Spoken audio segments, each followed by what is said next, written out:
What's going on, everyone? I hope you and your families are having a peaceful and positive Christmas Eve. Before we get into anything deeper, let's quickly ground ourselves in what actually happened in the market today. Because despite the noise, the reality was far less dramatic than the headlines made it seem. The Nasdaq showed early strength, pushing higher during the session, but that momentum didn't stick. We saw buyers step in, optimism briefly return, and then just as quickly, price gave a good chunk of it back.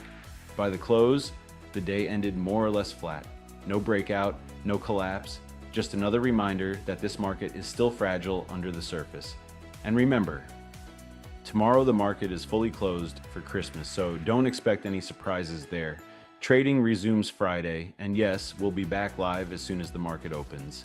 If you want to watch real trades unfold in real time, check the second link in the description. There's still a holiday discount available for those interested.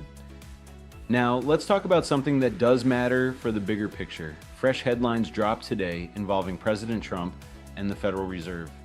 His comments made it clear that disagreement won't be tolerated when it comes to the next Fed chair, and that interest rates should be cut if markets are performing well. Whether you agree with that stance or not isn't really the point.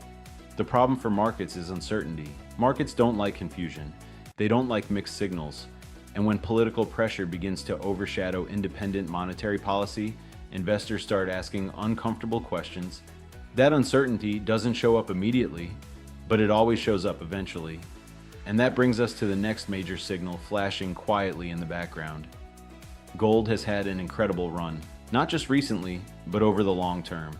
Over the past couple of decades, it has outperformed expectations, and 2025 was no exception. But here's the question almost no one wants to ask. Why is gold running this hard right now?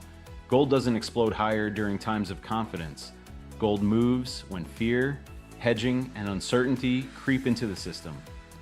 What makes this moment especially interesting is that gold is surging while the S&P 500 and Nasdaq remain near all-time highs. Historically, that's not a comfortable combination.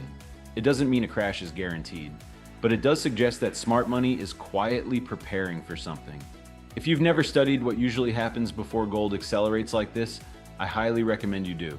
The pattern is worth understanding, because gold doesn't move first for no reason.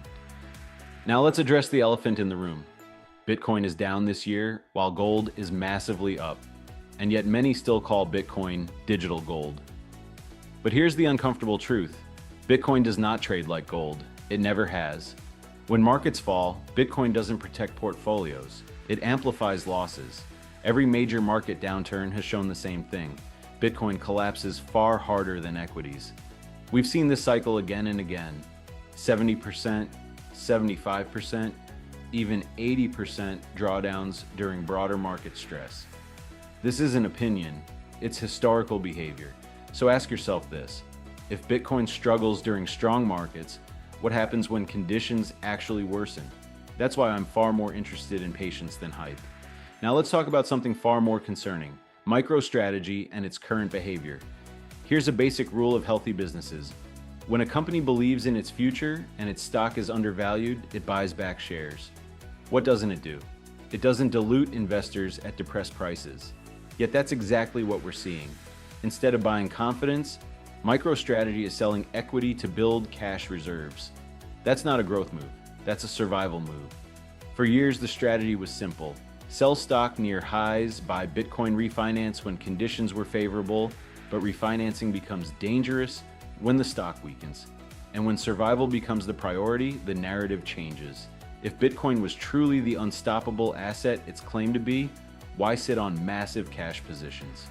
Why prepare for liquidity stress? Because obligations don't disappear just because conviction exists. Debt still needs servicing, interest still needs paying, and if pressure builds, assets eventually get sold. That's the risk most investors refuse to confront. At the end of the day, hype fades, but math doesn't. Companies without sustainable business models eventually face reality. Unrealized losses become realized, balance sheets matter again, and narratives collapse under earnings reports.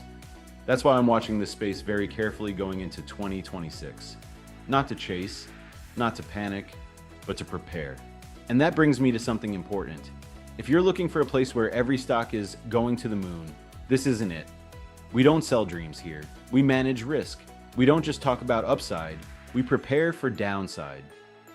Because it's far better to be prepared than to be surprised. And every long-term investor learns that lesson eventually, usually the hard way. If you want to trade with discipline, if you want honest market commentary, if you want to understand risk before it hurts you, subscribe to the channel. Like the video if this helped you. Comment below with your thoughts. I read them all. And if you want to join us live when the market opens. And holiday pricing is still available. Enjoy the rest of your Christmas, take care of your families, and as always, let's end the year prepared, not emotional, and work toward finishing it on a green note.